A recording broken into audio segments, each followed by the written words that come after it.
Audience ce matin au palais du président. Le maréchal du Tchad, Idriss Déby Itno, a reçu en audience le ministre congolais des Affaires étrangères, de la coopération et des Congolais de l'étranger, Jean-Claude Gagosso. Il est porteur d'un message de son président, Denis Sassou Nguesso, à son homologue tchadien.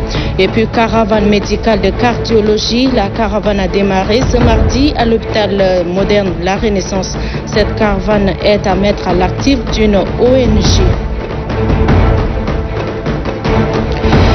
La mairie de la cité capitale a lancé ce matin une opération de nivellement des rues de la cité. Cette opération concerne toutes les rues de N'Djamena. Voilà pour les titres. Bonsoir à tous. Nous sommes mardi 13 octobre 2020. Mesdames et messieurs, à la une de cette édition, le maréchal du Tchad, Idriss Déby Itno, président de la République, chef de l'État, a accordé ce mardi une audience au ministre congolais des Affaires étrangères, de la coopération et des Congolais de l'étranger, Jean-Claude Gagosso. Il est porteur des messages de son président, Denis Sassou Nguesso, à son homologue tchadien, Nassour Noziti. Brazzaville, la capitale congolaise, abritera vers la fin de ce mois d'octobre les festivités commémorant le 80e anniversaire de l'appel historique du général de Gaulle à refuser la défaite contre le nazisme. C'était le 18 juin 1940.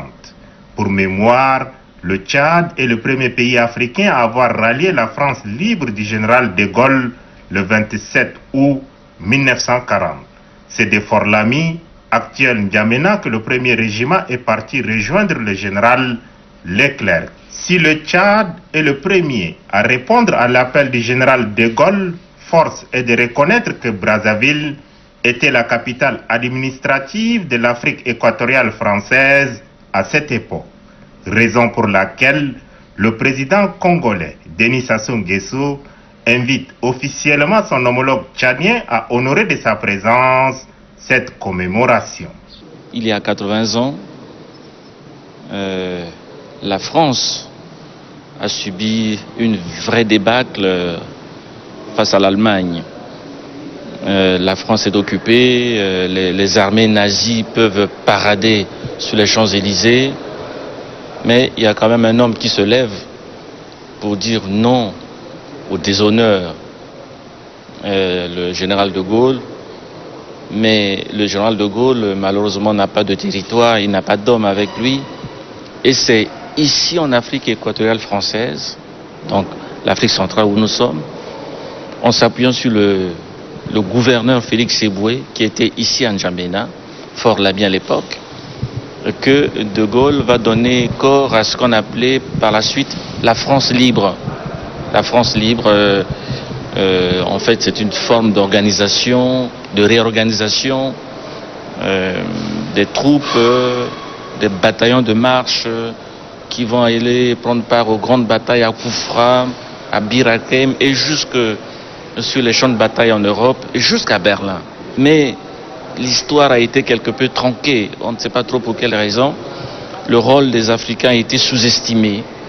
Et nous pensons que c'est l'occasion de remettre un peu les pendules à l'heure, surtout pour nos chefs d'État, de porter un message fort à la jeunesse africaine et au monde, pour dire que l'Afrique est présente dans l'histoire, l'Afrique a été active dans cet grand événement qui a été la Seconde Guerre mondiale. Et donc, à cette occasion, un colloque va être organisé à Brazzaville, qui va être ponctué par la présence des chefs d'État, comme je l'ai dit tout à l'heure, par les messages que nos chefs d'État vont porter à l'Afrique et au monde. La cérémonie commémorative de l'appel du 18 juin 1940 que Brazzaville se propose d'abriter a pour objectif de mettre en exergue le rôle prépondérant joué par l'Afrique dans la libération de la France. Et puis le ministre de l'économie, de la planification, du développement et de la coopération internationale, Dr Issa Doubrain, a reçu ce mercredi aussi la chargée d'affaires des États-Unis d'Amérique au Tchad, Jessica David Ba. L'entrevue entre les deux personnalités a porté sur l'appui des États-Unis dans l'espace G5 Sahel dans le cadre du PND 2017-2021. Et 2022-2026. Une occasion pour la diplomate américaine de réaffirmer l'engagement de son pays à accompagner le Tchad dans son processus de développement. Un atelier de formation sur la transversalité du genre au bénéfice des directeurs généraux et les responsables des services financiers des ministères se tient depuis ce matin à la Maison de la Femme. Le but de cette formation est de renforcer les capacités des acteurs chargés d'élaborer des budgets et des programmes politiques genre. C'est le ministre de la Femme et de la Protection de la Petite Enfance, Amina Priscille Longo, qui a ouvert les travaux. Chose vue et entendue avec Nguyen Penkiri. Le gouvernement, à travers le ministère de la Femme et de la Protection de la Petite Enfance, a adopté en 2017 la politique nationale genre, inspirée des textes juridiques nationaux et internationaux en la matière. C'est pour traduire en acte cette ferme volonté que se tient cet atelier de formation sur la transversalisation en vue du renforcement des capacités des acteurs chargés d'élaborer les budgets et les programmes politiques genre. L'atelier qui s'ouvre ce matin, donc relative à la transversalisation du genre, revêt d'une importance capitale et d'un intérêt particulier pour nous tous, surtout pour les femmes et les jeunes filles à travers la prise en compte de la dimension genre dans les sphères de la vie publique et privée par les acteurs œuvrant pour la promotion du genre et la réduction des inégalités. L'approche de la transversalisation du genre s'est imposée depuis la déclaration de Beijing, où il est déclaré que désormais, l'on doit considérer les conséquences de toute décision dans le domaine du développement sur les hommes et les femmes. Selon la ministre de la Femme, les difficultés relatives à la disparité et à l'égalité du genre constituent les principaux obstacles aux progrès sociaux. C'est pourquoi elle appelle à une réelle prise de conscience afin de reconsidérer la question genre avec tous les secteurs de développement. Sachez aussi que le même ministère a organisé un autre atelier, cette fois-ci à Bakara, une localité située à la sortie est de N'Djamena, où se tient cet atelier. Il s'agit de l'atelier de validation des textes régissant le Centre Espoir de Koundoul pour enfance. C'est une initiative toujours du ministère, comme je le disais, en partenariat avec l'Union européenne à travers le PRAJUS. C'est le ministre de la Femme, Amina Priscille Longo, qui a ouvert toujours les travaux. Reportage Faré Ladji. Créé le 22 décembre 1961, le Centre Espoir de Koundoul pour enfance a pour mission l'éducation, l'encadrement et la réinsertion sociale des enfants. Son état de délabrement, suite aux malheureux événements de 1979 à 1982, préoccupe le ministère de la Femme et de la Protection de la Petite Enfance, qui a sollicité l'appui de l'Union européenne pour donner à ce centre ses lettres de noblesse. À cette rencontre, les parties prenantes auront à réfléchir sur la réactualisation des textes régissant le Centre pour enfance de Koundoul. Le PRAJUS 2 appuie actuellement le processus visant à une opérationnalisation rapide du centre en le dotant des capacités techniques et matérielles nécessaires à l'accueil et à la prise en charge des enfants. Pour la ministre de la Femme et de la Protection de la Petite Enfance, qui a ouvert les travaux, l'amélioration des conditions de vie de la population et celle des enfants est la préoccupation majeure du gouvernement, au premier rang le maréchal du Tchad Idrissa Déby Itno, chef de l'État. Le gouvernement de la République du Tchad, sous la clairvoyance du maréchal du Tchad Idriss Déby Itno, président de la République, chef de l'État, a toujours fait de la protection de l'enfant une priorité indéniable et veille à l'application des textes nationaux et internationaux relatifs à la protection des enfants, d'où notre attention très particulière à ce projet sur la justice des mineurs qui vise à répondre aux difficultés récurrentes que personne n'ignore. À terme, le Sénégal prendra l'appellation du centre d'accueil, de rééducation et la réinsertion des enfants. Eu égard à l'importance du dossier, la ministre Amina Priscille Longo invite les acteurs sociaux et les praticiens des droits chargés de la protection des enfants à un examen minutieux des textes y afférents en vue de la validation du document. Dans un communiqué de presse parvenu dans notre rédaction, le ministre de l'Élevage et des Productions animales, Ahmad Mohamed Bachir, a reçu en audience ce mardi 13 octobre 2020 une délégation des investisseurs coréens conduite par le président directeur fondateur du groupe Tematech. Les échanges ont porté sur les investissements dans les industries animales, le renforcement de capacité des productions des abattoirs déjà existants, la formation des agents en matière de transformation, d'industrialisation des produits d'élevage.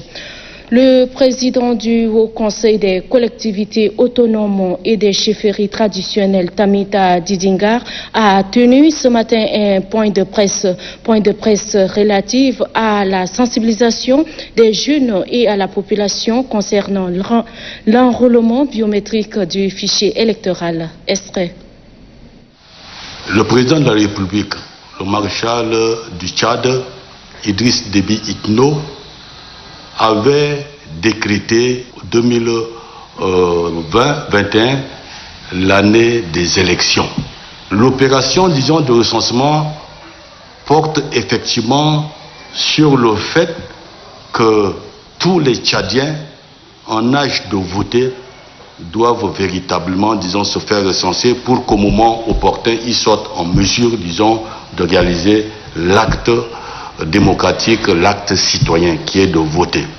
Je lance un vibrant appel à tous les Tchadiens d'une manière générale et en particulier aux chefs traditionnels et aux élus locaux, notamment les maires, les conseillers communaux, les sultans, les chefs de canton, les chefs de féerique, les chefs de village.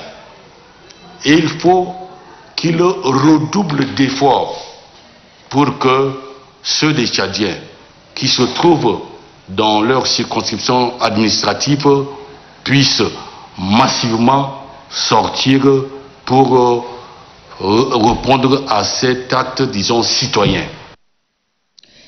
Conformément à sa mission de contrôle de qualité des services de la communication électronique, l'autorité de régulation des communications électroniques et des postes ARCEP vient d'effectuer le 13e audit sur la qualité de services réalisés du 10 juillet au 11 septembre 2020.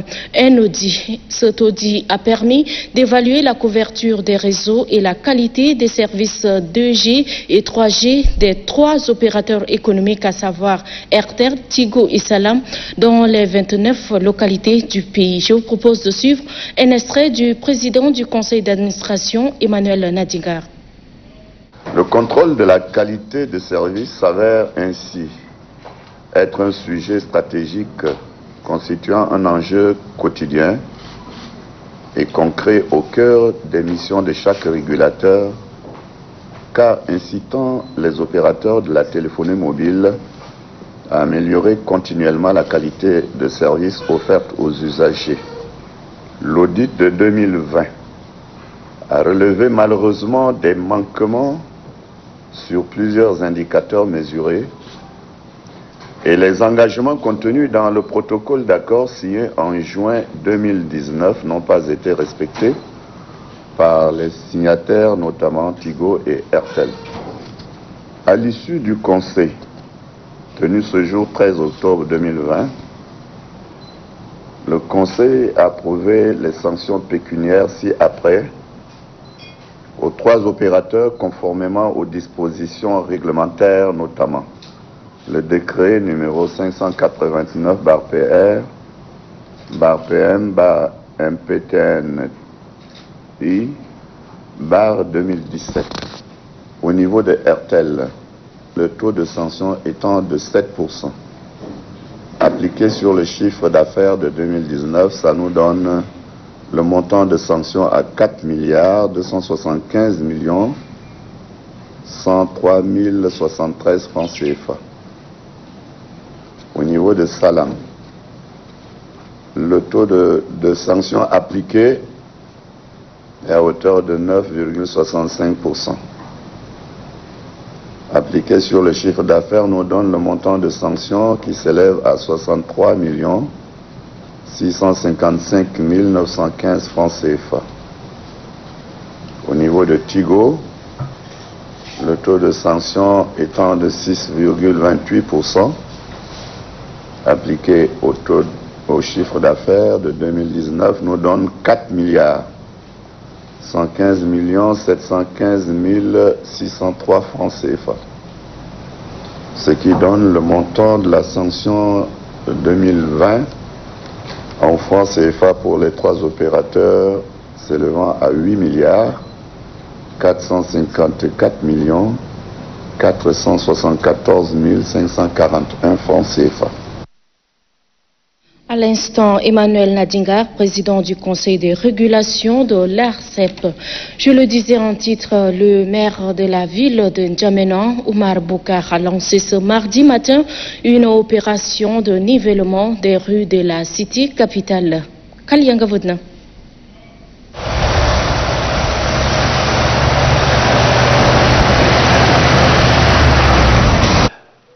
C'est le quartier sénégalais situé dans la commune du 4e arrondissement municipal de la ville de N'Djamena qui est choisi pour le lancement de cette opération. Objectif, niveler et remblayer tous les grands axes non bitumés de la cité capitale dégradée par la pluie. Caterpillar, Ben et Tractopelle sont mobilisés par la mairie de la ville de N'Djamena en vue de niveler et aménager les rues de la capitale, question de le rendre plus praticable. La mairie de la ville de N'Djamena, à travers la direction technique et la direction de la voirie, a lancé donc ce matin la vaste opération de nivellement des rues. Nous savons qu'après la zone de pluie, la terre est encore humide, donc il fallait donc reprofiler les routes. Nous allons travailler et nous allons également lancer un appel également à certains de nos partenaires qui doivent nous accompagner et également à nos concitoyens, à toutes les personnes de bonne volonté de nous accompagner pour que vraiment la ville soit belle. Nous nous préparons dans ce sens-là. Un mois, c'est le temps fixé par la mairie de la ville de N'Djamena pour réaliser cet objectif. Le ministère de l'Administration du Territoire et des Collectivités Autonomes, en collaboration avec le PNUD, organise depuis ce matin une rencontre liée à la Journée internationale de la réduction des risques des catastrophes, célébrée aujourd'hui 13 octobre de chaque année. C'est le directeur général du ministère de l'Administration du Territoire et des Collectivités Autonomes qui a présidé les travaux. Maral et Joséphine. C'est pour la toute première fois que le Tchad commémore cette journée internationale de réduction des risques des catastrophes. L'édition 2020 est placée sous le thème « La gouvernance des risques catastrophes ». En retenant ce thème, le Tchad, tout comme les autres pays du monde, entend promouvoir une culture de la sensibilisation et de la prévention aux effets liés aux catastrophes naturelles dans notre pays.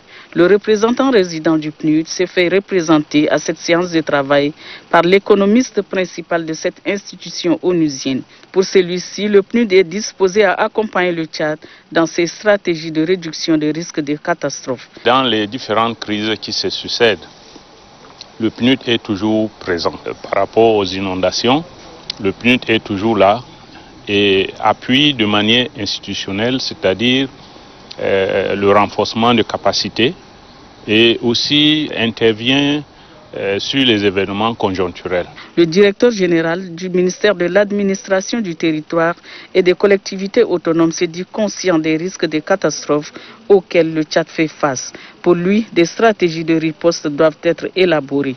Le Tchad est exposé à presque tous les aléas. La sécheresse, les inondations, la Covid. Partout, nous sommes exposés.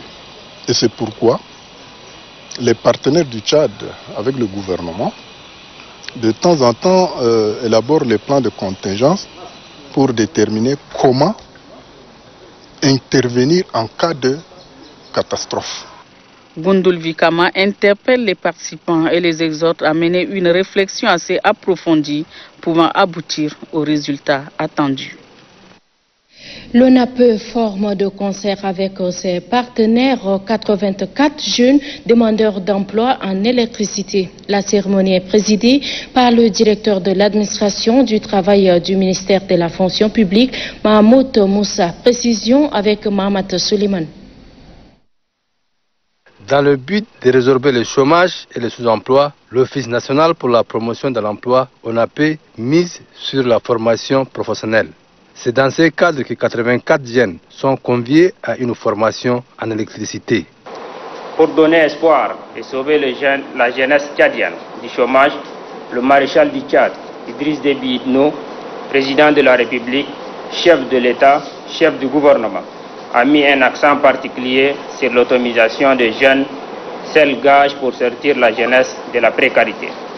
L'emploi des jeunes est l'une des préoccupations du gouvernement. La question de l'emploi, notamment celle de notre jeunesse, demeure un des défis les plus importants pour notre département. Au point que le gouvernement, sous la clairvoyance du maréchal du Tchad, Idriss Déby Itno, président de la République, chef de l'État, chef du gouvernement, a fait de la politique de l'emploi et de l'autonomisation des jeunes un enjeu majeur. La formation qui démarre aujourd'hui est le fruit du travail de concertation étroite entre l'Office national pour la promotion de l'emploi et la Fondation Schneider Electric. Durant 3 mois, ces jeunes suivront des enseignements théoriques et surtout pratiques en électricité.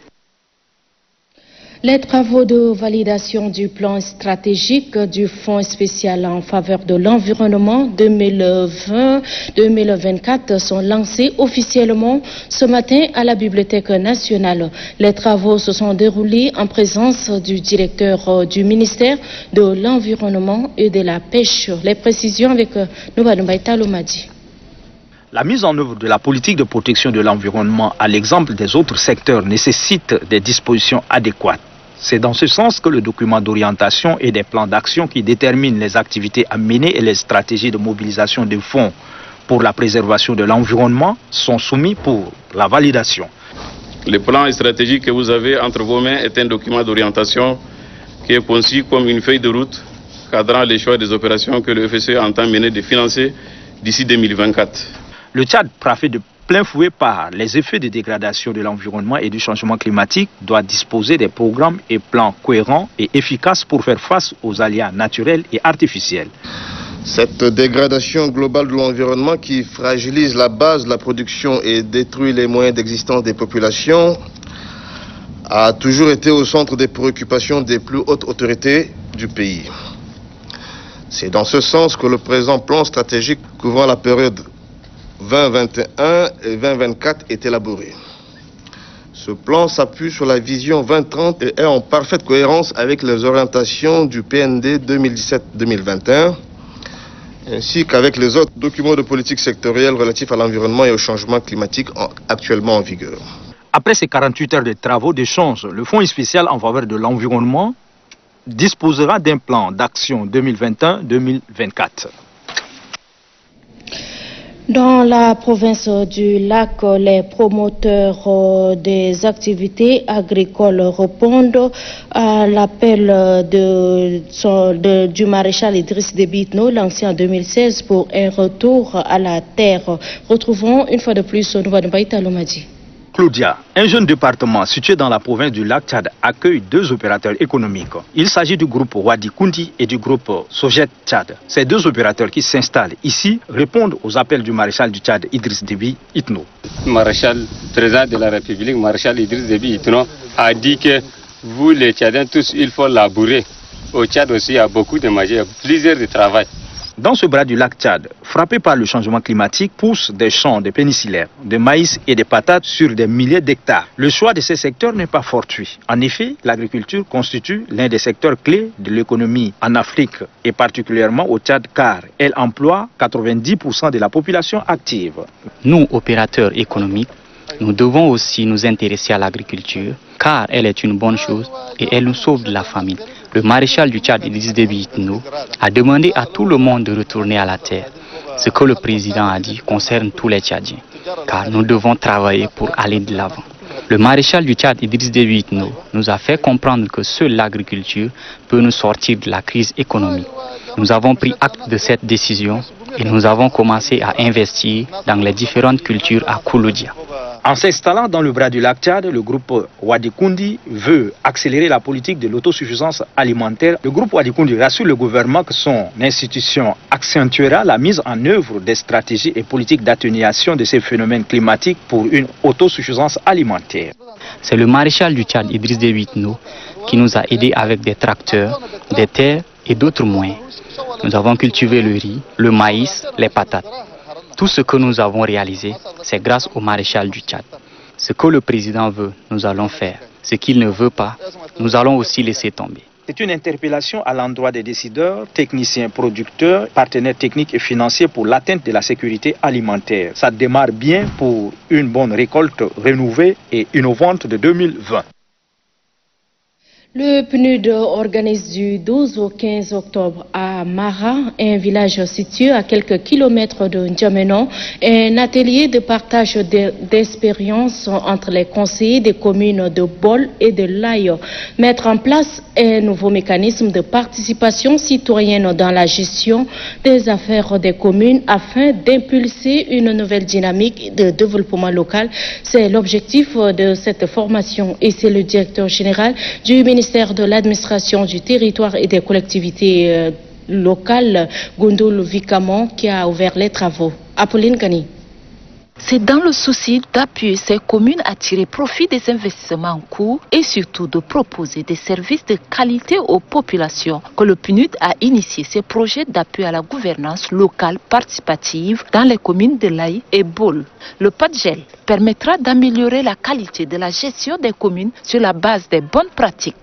En plus du partage d'expériences, les bénéficiaires auront la possibilité d'échanger avec les personnes ressources qualifiées dans les domaines du développement local, de gestion des déchets dans les communes, de mobilisation des ressources et de gestion foncière des communes.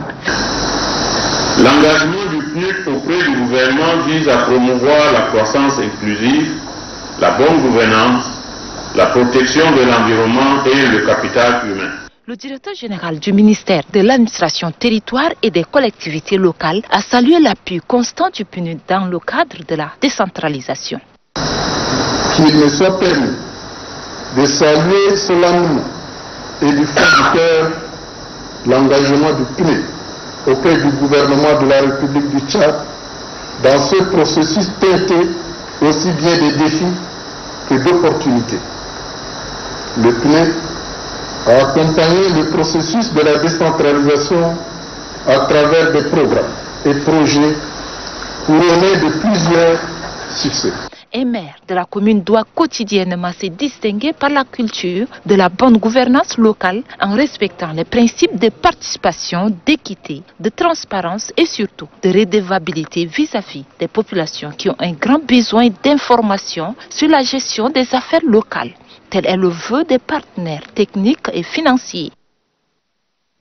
Ensuite, la directrice adjointe de l'hôpital moderne La Renaissance a lancé officiellement ce mardi à l'hôpital moderne une caravane médicale de cardiologie. Cette caravane est à mettre à l'actif d'une ONG internationale, Humanity First.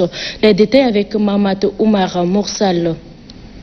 Les maladies cardiovasculaires constituent un problème majeur de santé publique. Selon l'Organisation mondiale de la santé, ces pathologies ont fait en 2008 plus de 17 millions de décès dans le monde. Un chiffre qui devra atteindre 23,6 millions d'ici 2030. Pour renverser la tendance, l'ONG internationale Humanity First, en temps de l'humanité d'abord, lance une caravane médicale en cardiologie à l'hôpital moderne La Renaissance de N'Djamena. Pour le chef d'équipe médicale allemande, Dr Obeida Rana, cette caravane permettra à plus de 30 personnes souffrant de maladies cardiovasculaires de bénéficier gracieusement des soins. Déjà au premier jour, un patient a été admis au plateau médical pour une opération. Cette opération chirurgicale qui a duré 45 minutes consiste à implanter un stimulateur cardiaque dans le cœur pour son stabilisation. L'opération est effectuée, affirme le chef d'équipe. C'est une ONG internationale qui intervient dans un cadre humanitaire dans plusieurs pays en Afrique. Et c'est la première fois qu'ils interviennent au Tchad. Aujourd'hui, ils sont à leur deuxième opération. Donc nous les remercions. C'est une activité sanitaire qui méritent vraiment d'être encouragés.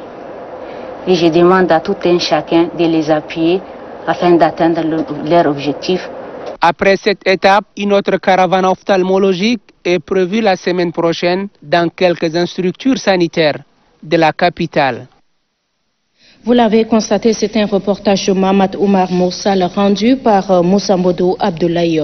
En politique, le vice-président du parti Al-Wassat s'est rendu dans les provinces du Logone oriental et du Mandoul pour sensibiliser sa base sur l'importance de la révision du fichier électoral. Reportage Mariam Hassan Hissène.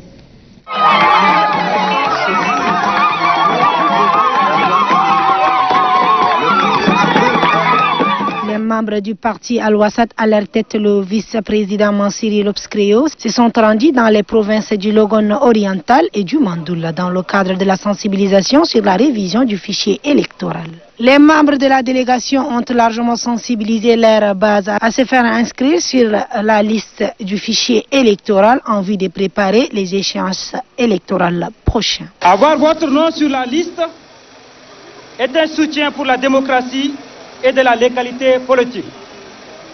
Votre voix est un outil indéniable, puissant et efficace pour imposer la justice, la prospérité et le développement équilibré dans notre pays.